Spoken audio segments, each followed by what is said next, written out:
So, Dee, we are recording today on Super Bowl Sunday, or as some on Instagram have been calling it, Superb Owl Sunday. And I posted a Superb Owl. I So did that was not kind know of fun. that. Yes, go look at my story. I will. I'll go look at it. That's cool. I mean, I didn't know there was a Superb Owl Sunday, but awesome.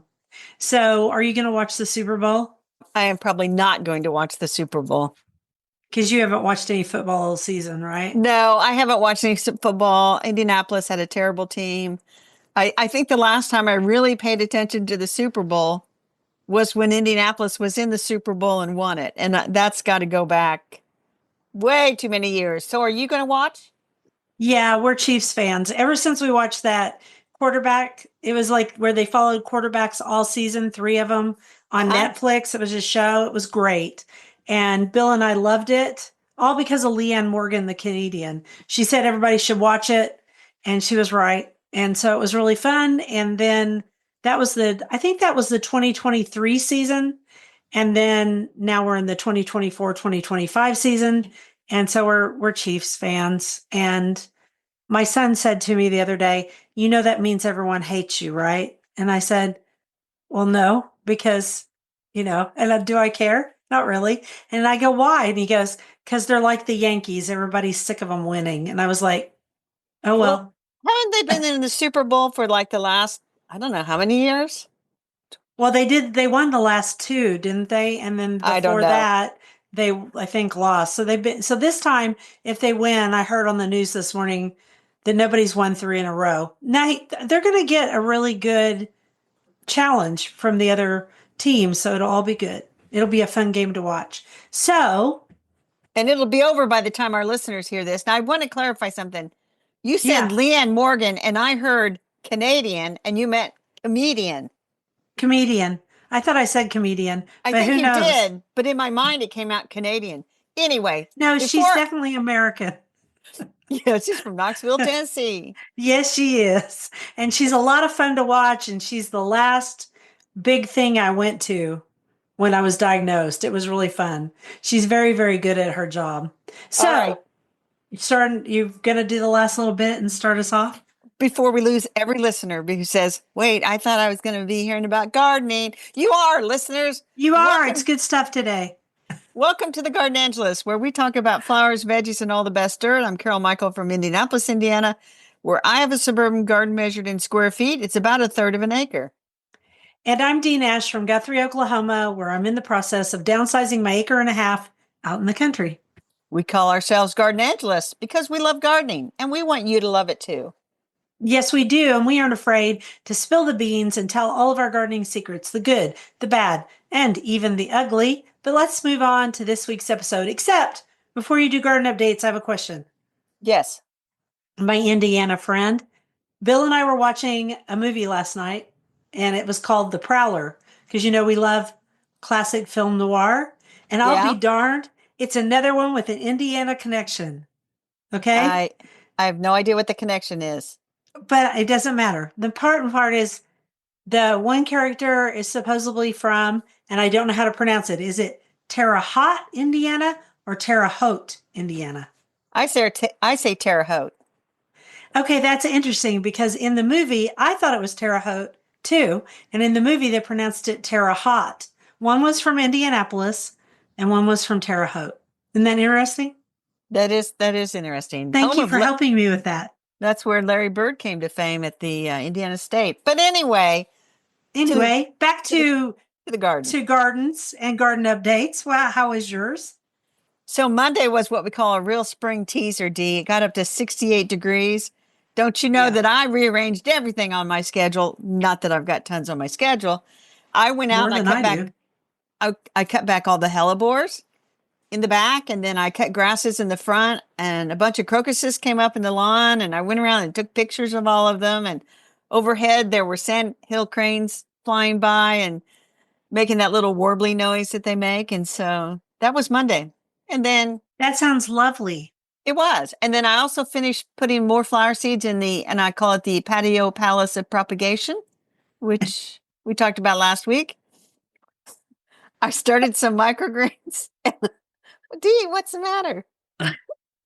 I didn't know we were calling it that, but keep going. Well, I've called it many things, and I finally settled on patio palace of propagation. Works for me. I You, also, Dee, as you saw on yes, Instagram, I finished my Lego botanical garden, that giant you greenhouse. did. It's That was beautiful. amazing. It is It is beautiful. I especially love the rabbit that's the rabbit. eaten one of the Yes, plants. yes. And when I get some time, I'm going to take a picture of some of the little details. I mean, there are bugs in the tree. There's a bird in a nest. And Cute. remember, in the early days when I was first building it, there was a little frog that got put down in the base.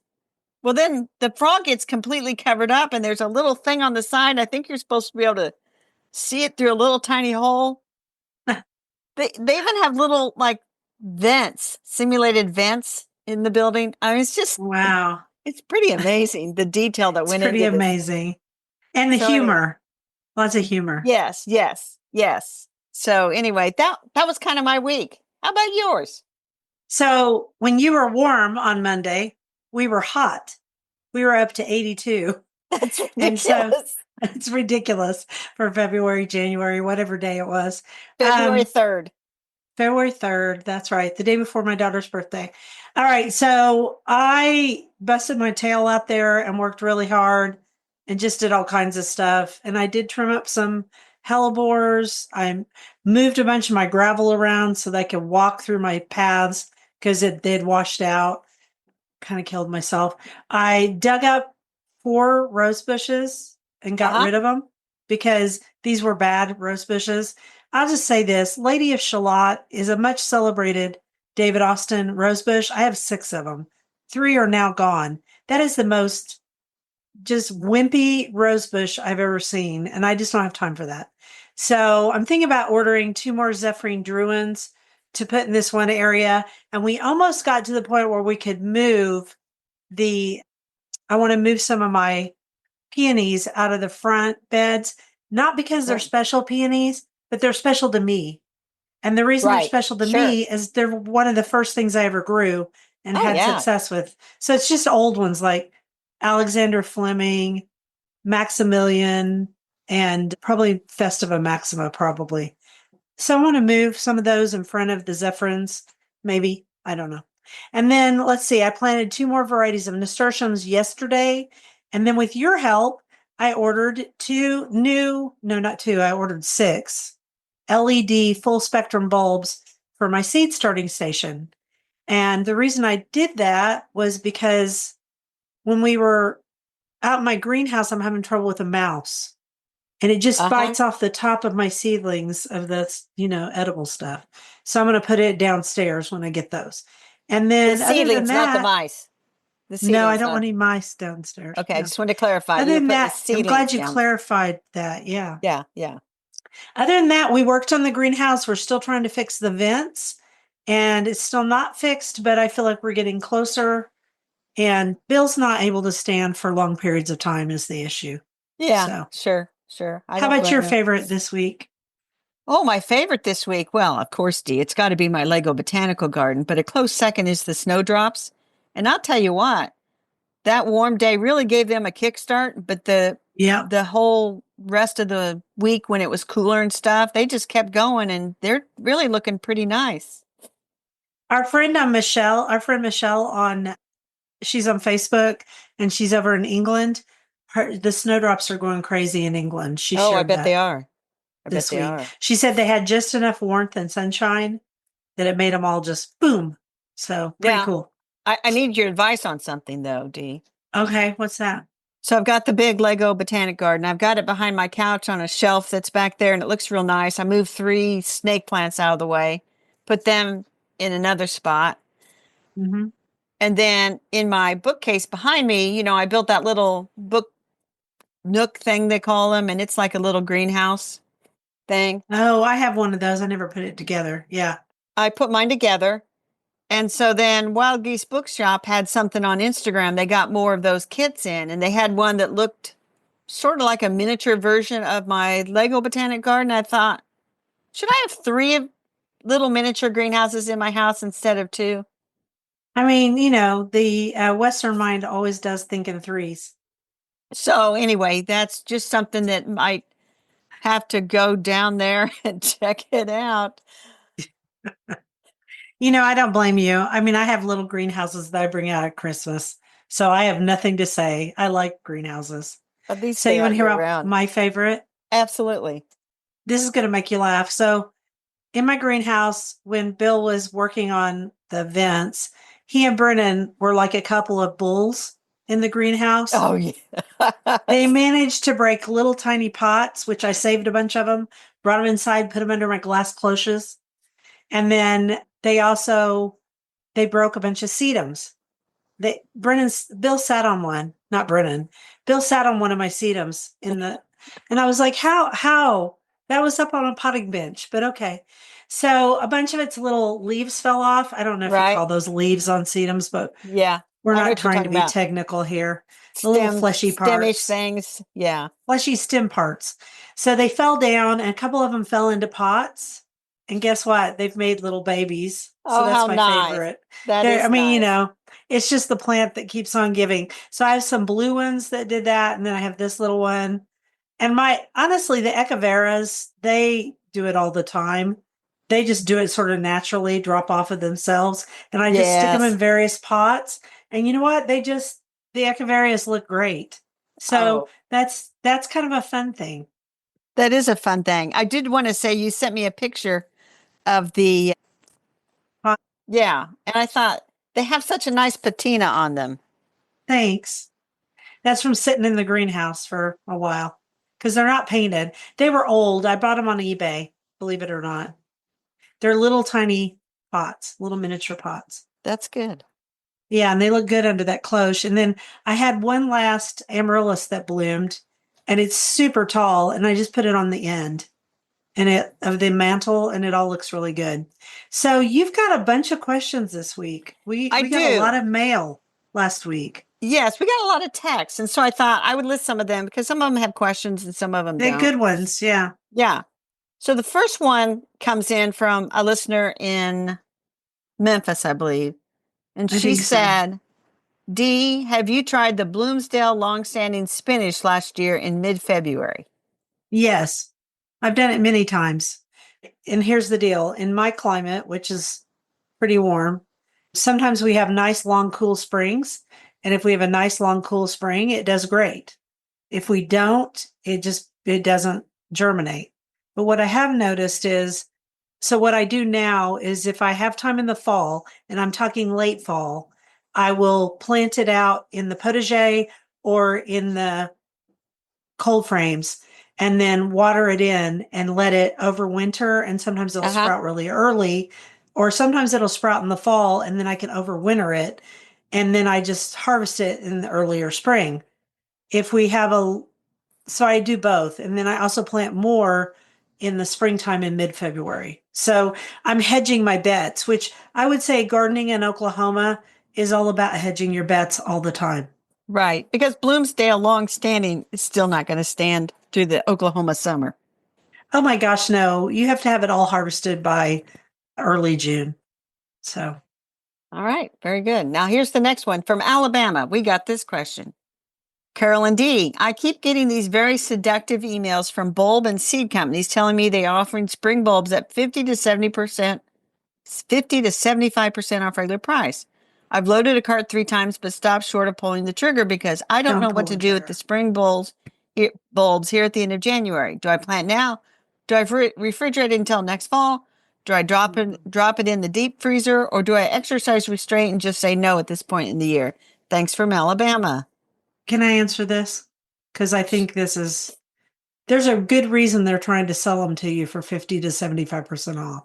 They And got to get rid of them. sometimes they've got to get rid of them. So no, you cannot over summer them in your refrigerator because they just don't have a long enough hold it together time to go ahead and do their thing. I assume she's talking about fall planted bulbs that bloom in the spring. Right, No, right, she does not have enough cold left to give them enough time because they need about 8 weeks at the right. least, really And, 12. yes.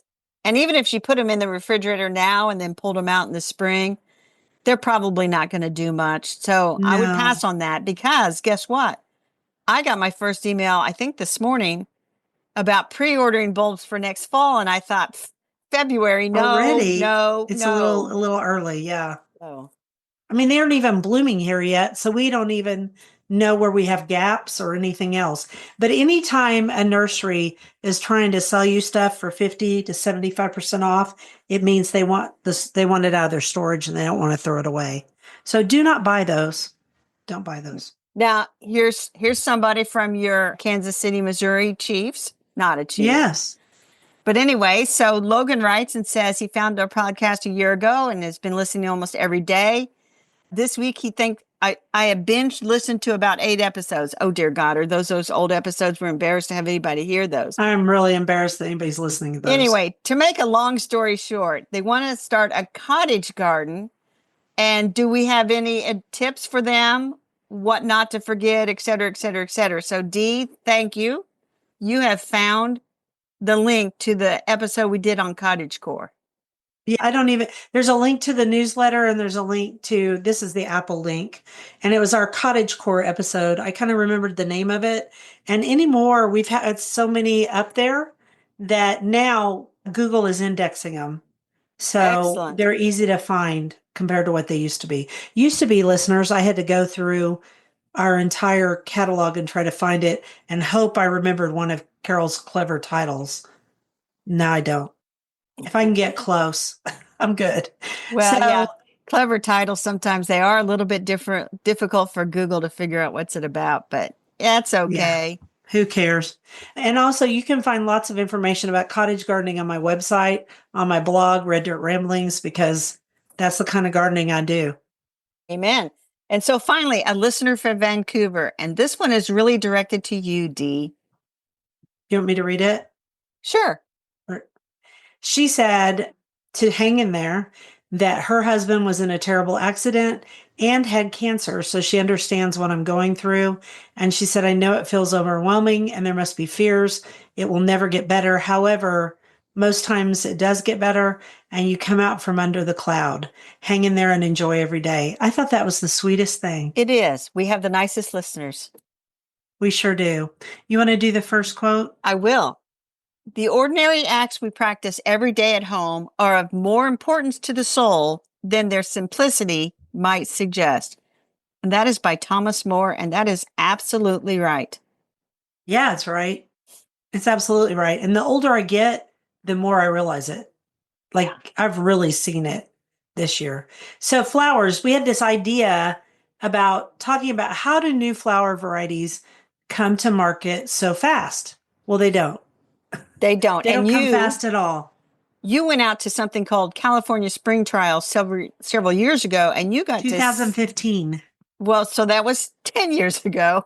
And 10 years ago. You got to talk to all the breeders and you got to see this new stuff coming out. And so, as you said, it can take upwards of 10 years. 10 years for a new variety to come on the market. So imagine, Dee, when you went out there in 2015, the stuff they're coming out in 2025, it didn't exist.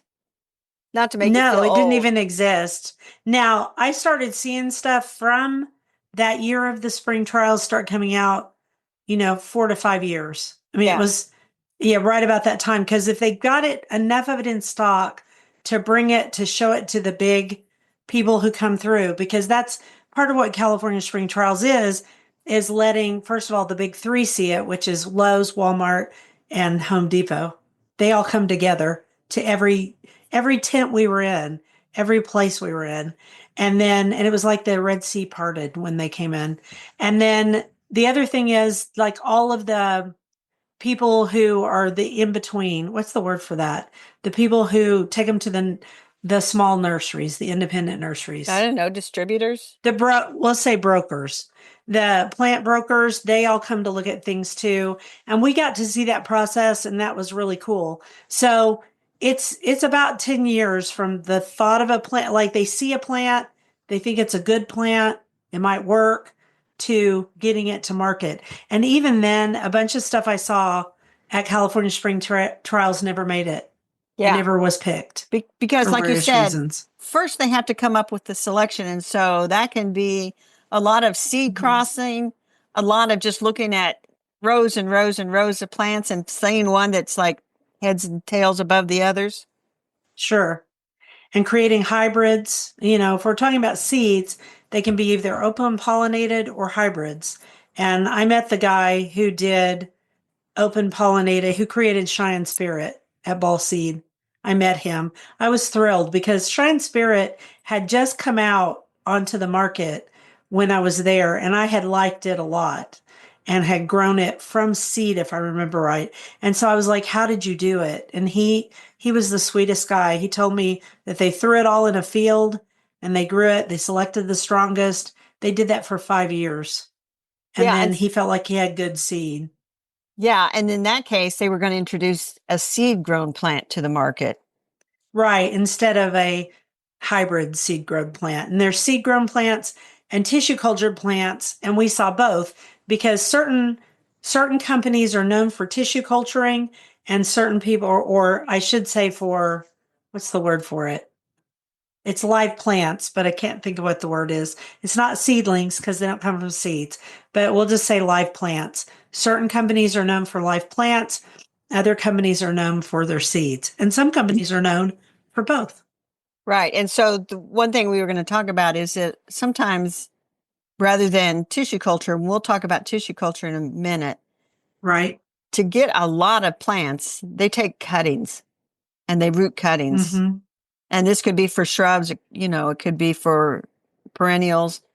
And I tell you, I worked in a greenhouse one summer taking cuttings. That is a monotonous job.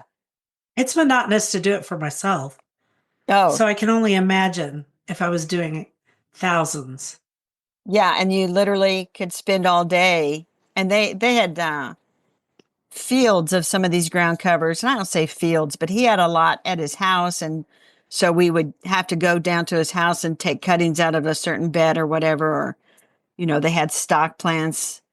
And Right? it was monotonous to say the least. But that's one way that they do get a lot of plants is they just have to take a ton of cuttings and then root all those cuttings and then grow them on. And so when people see Mm-hmm. a shrub and think, $50 or $35, sometimes, Oh, they take so long to grow. they take a long time to grow. And you have to think about, well, this plant's been in there 3 years, but then you add the years it took to get to that variety.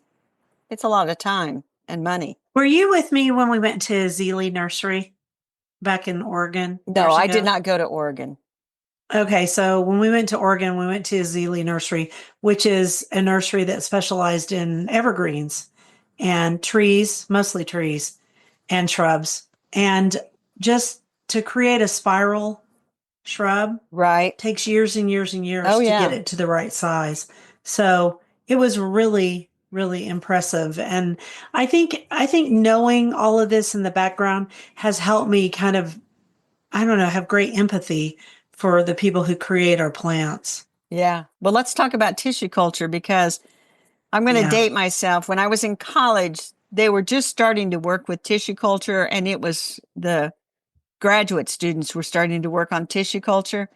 And that Yeah. same greenhouse nursery that I worked in and where we did all kinds of ground cover propagation, they started a Hmm. tissue culture lab, which was pretty innovative. That's But very innovative. other Yeah. than the day I interviewed before I got the job, I never got near that place. And there was a mysterious woman in a white lab coat. She wouldn't even come out and have lunch with us dirty birds that had been taking cuttings outside all day. Yeah, because doesn't she have to stay kind of sterile? Well, yeah, Because you got to be careful. yeah, Yeah. yeah. So I don't know anything about it. Now that nursery is gone. It was a family Huh. nursery, and I think the last generation realized that the next generation didn't want to be involved. And so it got sold, and it's still a nursery out by Waldron, Indiana. And now it's called Roberta's Gardens or something like that. But anyway, but tissue culture, guess what, Dee? You don't do this at home. No. Thank God. No. Well, I found an article that said if you wanted to start a tissue culture lab at home, they estimated in 2022 that it would cost you $4,380 to get all the home equipment that you would need to set up a tissue culture lab. Okay. And Well, no. it's like, no, we're No, not I doing don't that. think so. No, No. no. But I thought, well, a greenhouse, how much does a greenhouse cost? My little greenhouse in 2011, it cost $7,700. But But it was pretty fancy for a hobby greenhouse. I was I going to don't know what it say costs now. Costco has some, I think they were below $2,000. They have a little hobby greenhouse. It showed up right after Christmas, but it's already gone. So I think they've sold out. But Yeah, they sell out really fast. And Costco's greenhouses are considered pretty good. yeah, and I know somebody and she bought one or two and kind of joined them together to make a bigger greenhouse. But Sure. yeah, we're not. But that's just the beginning of a greenhouse. I mean, Oh, greenhouses, yeah. we could talk next time or on down the line whenever you want to about what does it take to have a greenhouse, setting it up, what kind of heat and stuff you need. So Yeah. But anyway, I do not have a greenhouse, and I would like to thank the Homeowners Association for preventing me from having a greenhouse because if that wasn't the rule, I'm pretty sure that I would have one, and I'm pretty sure that I would have invested thousands and thousands of dollars. And I didn't, so I don't, and I think I'm okay. I think there I'm you okay. go. So the last thing you wrote about on this topic was you said, what happens to old varieties? Well, Well, if some of it's them hang out and keep on being produced, and some of them fade away. That's true. Now, we don't want to the confuse people. Heirloom varieties, which are generally come true from seed, they kind of hang around forever because there are companies and there are people that are keeping them around forever. We're talking about, 15 years ago, they came out with this one petunia and it was all the rage, for example. And I don't have a good example. But then 10 years later, you can't Oh, find we'll that say one. Crazy Love. Crazy Love was a very popular petunia for about 5 minutes and then it was gone. And the thing about petunias is, first of all, if you go to California Spring Trials, you see a lot of dang petunias. I've never seen so many petunias in my entire life, but you learn a lot about petunia culture. Petunia is a very popular plant in the United States, apparently. I It didn't know is. that, but It apparently is. it is. So, yeah. And then I would say some plants, especially ones that you like if we're going to stick with petunias, the most popular petunia in the United States is Supertunia Vista or Vista Supertunia bubblegum. And it's that pink one Right. that is really popular because it grows like crazy. But there's also Vista Silverberry. And I was talking with a client this week and I was like, Vista Silverberry looks great with purple. I always want to say purple flag, but that's not it. It's the Traitor's Cantia. So they look great together. It's a little harder to find that one. I only know of a couple of places that sell it. One is Bustani Plant Farm. So sometimes things disappear. Sometimes they stick around. I mean, the original wave petunia still going strong. Yeah, but it's hard to find the original wave petunia, the one that grows 3 feet Is out. it Yeah, because they've come up with multitudinous? they've come up Yeah. with so many variations on a theme. And so I did actually talk to somebody and she said, well, some of these waves, they're really designed to top out at about 12 inches. And that's why you don't get Right. that where they just went forever and ever because the first wave petunias, they were a hard They were sell big. for two reasons. Number one, if they let them grow to where they started flowering, they were the murderous to get out of a flat of them. And so you really had to buy them when they were not flowering. And then people are like, what is this thing? Because Yeah. they need to see flowers. So I would go and say, go, they said, well, they're not flowering. They're in the back. And I'm like, go get them. I will buy them. Yeah. That's the best time to buy the original ones. Yeah, that's a good point. So, I mean, and I like some of the other wave petunias, and you can actually go on their website and they tell you which ones are which types. Yeah, So if you're standing there in Westlake Hardware, if you're in Oklahoma, because that's who sells our wave petunias, you stand there and you're looking at all the pink boxes and you're like, which one do I choose? Just look it exactly. up on your phone real quick because it'll tell you exactly how that thing's going to grow. Right. Right. Right. Yes. And they do come in the 6 packs, usually in a pink container. Also, if you're trying to find something that's an older variety of a plant or an unusual variety of plant, I can't suggest enough Select Seeds. Isn't that the name of it? Yes. Yeah. Select Seeds is a great little company. And we should tell them that we talk about them. I've bought plants from them that have been great. I buy seeds from them. Those are great. It's just a good little company. And by the way, Bampton, Verbena Bampton is taking off. I saw it on 2 more websites this weekend. Really? I just sowed a bunch of Yes. seeds for it last week. I still have a ton of seeds out there, but that I haven't sown. I over collected, as they say. Oh, it happens, you know. All right. So that's it for our flower topic. Would you like me to do the next quote? I would, so we can talk about vegetables. This is going to be a very long episode. No, it's not. Time, it's not. I don't know. Time can be slowed if you live deliberately. If you stop and watch sunsets, if you spend time sitting on porches listening to the woods, if you give in to the reality of the seasons. And that's by Thomas Christopher Green. And it's our vegetable topic. What are you going to do? What are we going to Well, do? I sense a theme on our quotes, by the way, to slow down, live intentionally every day, enjoy the simpler things.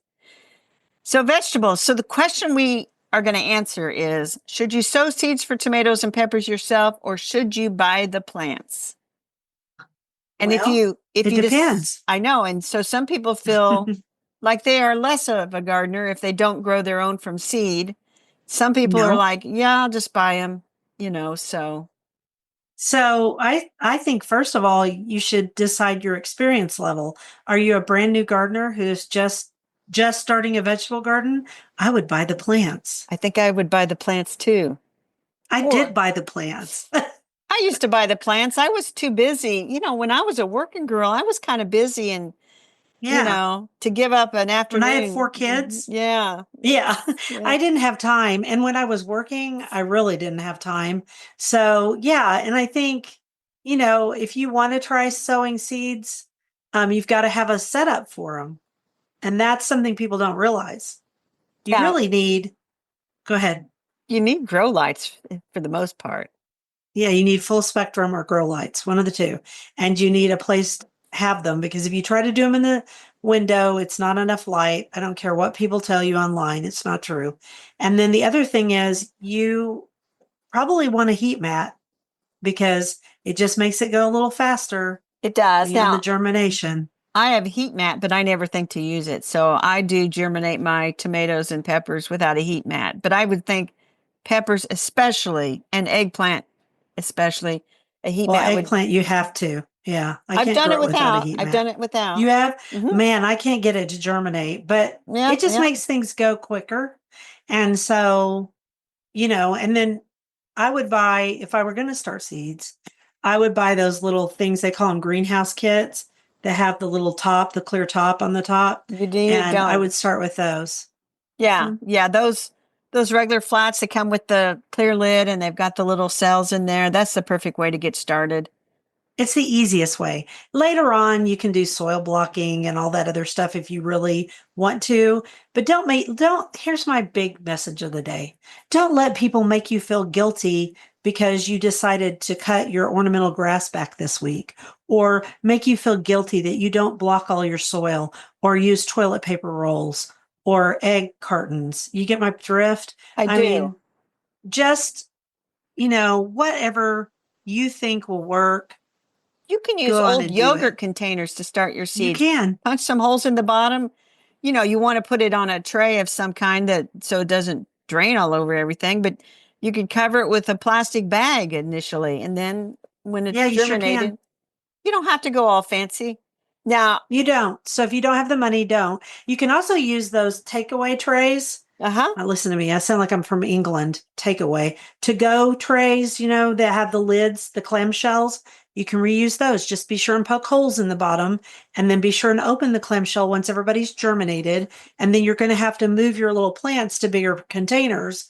But that's kind of fun anyway. You got to find something to do while That's you're waiting true. for And spring. we could get into, some people will start 3 or 4 or 10 tomato seeds in a little block. And then when they've all germinated, they gently prick them out and put Prick them in them their own out. little containers.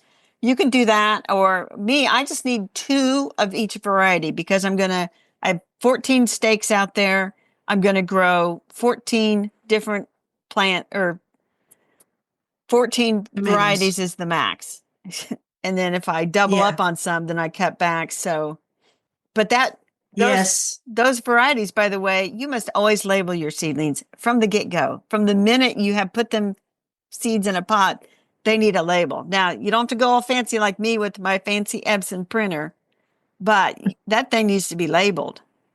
Yeah, you can use a Sharpie, but yes, it'll fade in the sun unless you put it down below the soil level when you plant it outside.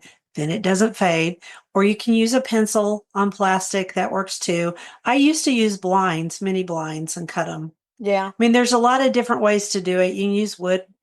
Wood isn't my favorite though, because when it gets a lot of water, like we have a rainy spring, it can get rid of your label. So all the things. But if you're brand new and you don't feel like starting seeds, just go on and buy the plants.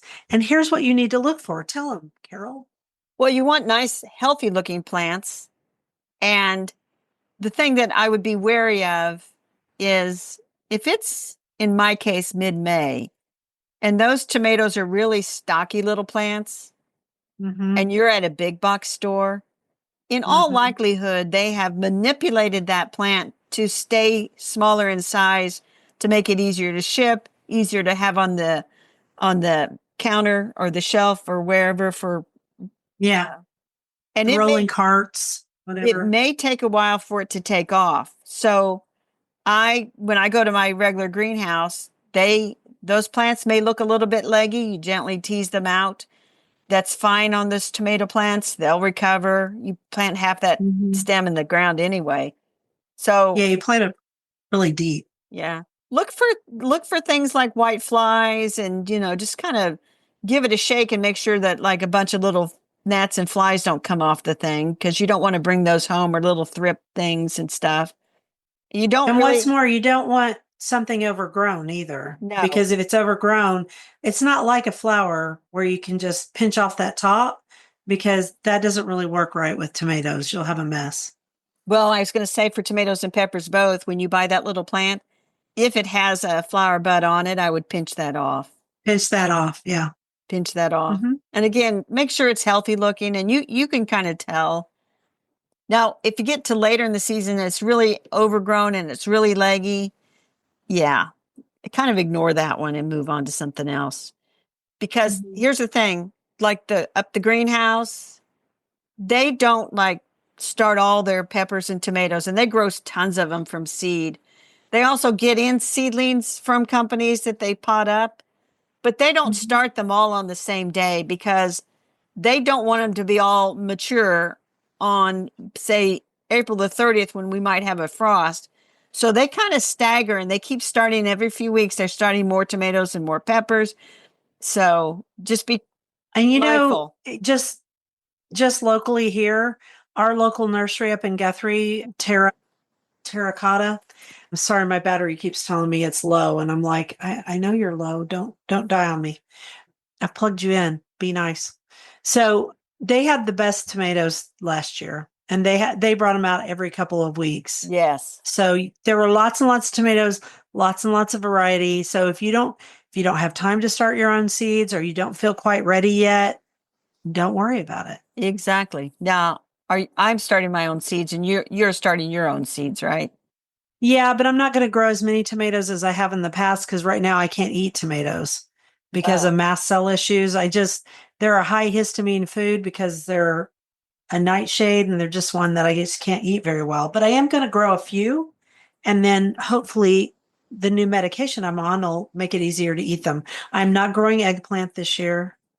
I don't think Um, I'm going to grow eggplant. Usually I pick and eat like I one or usually two, do. but I never think, oh, I just need a bunch of eggplants. So, but peppers I'll grow No, and peppers. tomatoes. I'm going to definitely grow peppers because they don't bother me. So, Very going to eat good. them. All right. Let's move on and I'll do a quote. We're going to the bookshelf. I have Okay. lived 1,000 lives and I have loved 1,000 loves. I've walked on distant worlds and seen the end of time because I read. And that is George R. R. Martin. Have you ever read any of his books? I read one. I read the first one in that very famous series. I didn't read any. Um, it's not my style, but I think he's a very talented writer. He's just, yeah. Okay, so the bookshelf is we actually pulled something really off of our bookshelf this time, We and it did. was called Restoring American Gardens, an encyclopedia of heirloom ornamental plants, 1640 to 1940. And for the life of me, I have no idea. I mean, it was produced by Timber Press, and this must have been an old library copy that I bought at the library book sale at some point. And I'm amazed that you have it and I have it. Well, and I would say it's written by Denise Wiles Adams. And I remember meeting her at GardenCom once at one of the Can't believe that. conferences. And the book's from Uh-huh. 2004. My recollection is this: Denise, she does not live in Indianapolis, but she grew up in Indianapolis. Oh, okay. So, but anyway, and I don't know what's become of her. Mine is an old library book, and I know I bought it online because the library is in Massachusetts. And obviously, I didn't go to a library sale in Massachusetts. No, you probably didn't. It's a great big huge book, we should say. It is a huge big And book. it is literally an encyclopedic reference of heirloom plants that might have grown in your grandmother's garden and Yes. why you might want to grow them now. It's certain varieties. And some of them are still really popular. That Yeah. Weigela is very popular. Well, and some of them, like I'm looking at the herbaceous plants kind of going along with our theme of petunias. I see snapdragons, and she lists a few heirloom varieties, like one called Black Prince, one called Tom Thumb. And let me see what she has in petunias. But I mean, again, the amount of research that would have gone into this book is just, it's amazing to me. The research that people do to come up with these. And you might say to yourself, as like, why do you have that? Well, why not have it? It's a lovely book. Well, I mean, it's a great book. And so I think you need to be over here in the tropical, if we're going to look at petunia. Yeah, it's on page 224. Thank you. Petunia times hybrida. And that's the hybrid petunia. And she shows an old fashioned balcony petunia, which I've never heard of. I'm not on that page, but Dee, I turned to 223 and You found the phlox, didn't you? I mean, the pansy, didn't you? I found I found pelargoniums. Oh, pelargoniums. So you found something for me. Yeah, I found something for Crystal you. Palace. Which I got something to tell you about that when we get to our rabbit holes. But anyway. Okay. So, well, I'm going right to the pansies now that you say it. Oh, yeah. Yeah. Yeah, they've got a bunch. Bowls Black. I've tried to grow that. Not very well. Yeah. They also have on page 232 is violas, including viola tricolor. Yes, that's where I'm at. And hybrid violas. Okay. Oh, I see. You're in Bowls Black. Yeah. I've grown the Engelmann giants. And then zinnias. So now, Dee, we could go on, and it's going to be a really boring episode if we just go and look at this page and look at that page. Yeah, that would be boring. So we question, why do we have this book? Obviously, we are interested in old varieties, and this is a great reference for old varieties. But there are a lot of people who are trying to restore gardens. Yeah, they're restoring older homes. And if you have like a Victorian style home, why not pair it with Victorian style plants so that it's more true to how it would have been? Yeah, I'm listening. I'm stuck in the roses section, but I'm listening. You need to come back to the podcast, Dee. Come set the book aside. It's okay. Restoring American Gardens, an encyclopedia of heirloom ornamental plants, 1640 to 1940. And that is by Denise Wiles Adams, 2004, Timber Press. I believe, and we'll put a link to Amazon, good used copies are available. Yeah, I'd also look on eBay. For stuff like this, I go to eBay a lot for these kind of books. It is a great big book, but it is really fun to look at. It's fun to see what was in style before. I go to bookfinder.com because you can find, then it'll show you the Amazon listings, the eBay listings, the Abe Books listings, thrift books, all of them. Bookfinder. It might be bookfinder.org. It's one of those. Anyway. It's bookfinder.org, I think. Yeah. So here, let me just say, if you just pull up eBay, for example, there's a copy for $5.97. Good deal. One for $6 and something. Also good. Yeah, they're all good prices. So if anybody's restoring an old garden on an old house, this would be a great plant encyclopedia to have. And she spent a lot of work on that baby. Or if you just like old plants like Dee and Carol, this would also be a good book. Exactly.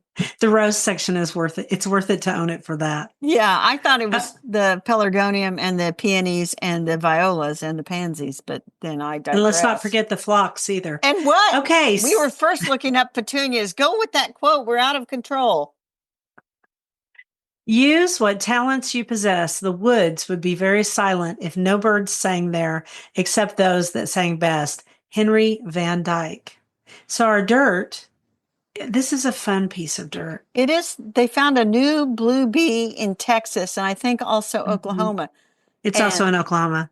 Yep. it's a ground dwelling bee. They didn't thought it existed. And there it it is. does. And it's a blue bee, Dee. Doesn't that make you smile? I mean, when I saw this, I read the article and I thought it was so good.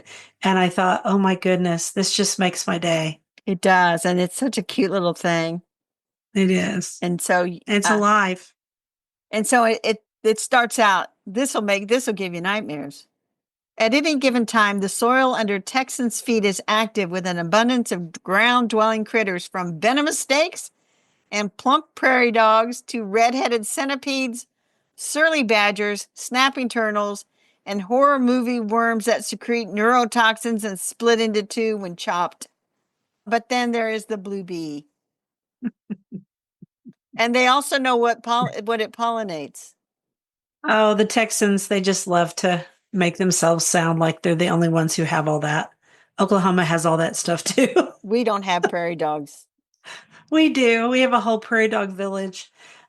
So the blue bee apparently was first spotted in 1987 by a guy named Jack Neff. He was an entomologist and he directs the Central Texas Metatological Institute in Austin.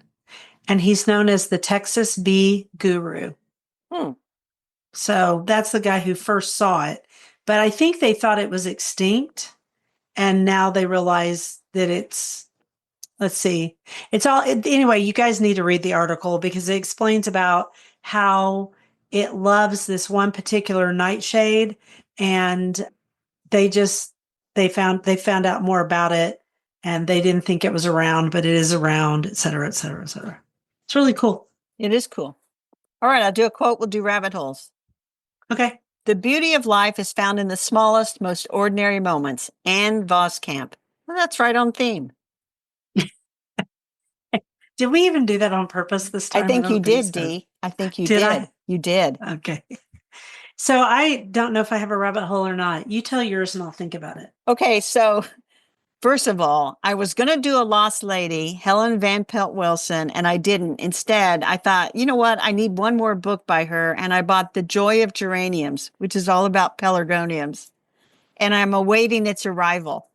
And I thought, Dee's going to be so jealous, unless she already has I am that going to book. be jealous. I don't know if I do or not. No, I don't have it.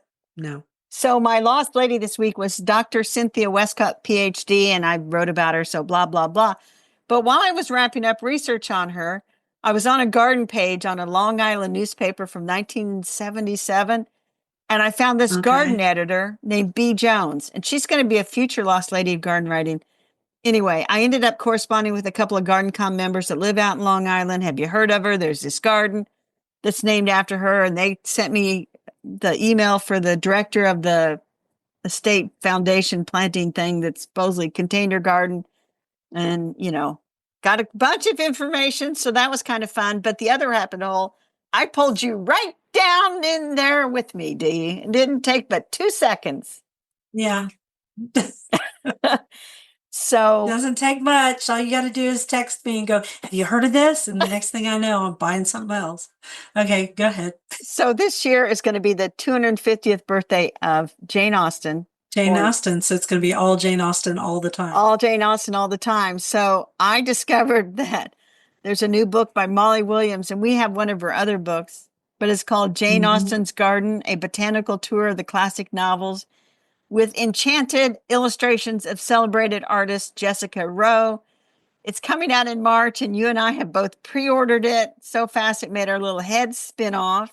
Yeah, like it took me through. I was cooking, literally cooking dinner, and you showed it. And I was like, "Oh, I got to buy that." And I was like, "No, I'll just wait." No, I'm not. I just ordered it. My husband, he thinks, we get Amazon boxes every few minutes. You know Okay, what? He keep needs going. to go back to work so that the Amazon boxes aren't apparent to Does. him. He's promised me he's going back tomorrow. I hope so. So Okay, anyway, go ahead. I started reading Jane Austen at Home by Lucy Worsley, the famous, Famous famous. English historian. Oh yes. So the next thing you know, I'm watching a 3-part documentary by Lucy Worsley called A Very British Murder about the British fascination with murder mysteries on BritBox via Amazon Prime from 2018. A very good read. Dee's computer has died, so I'm going to finish this up without her.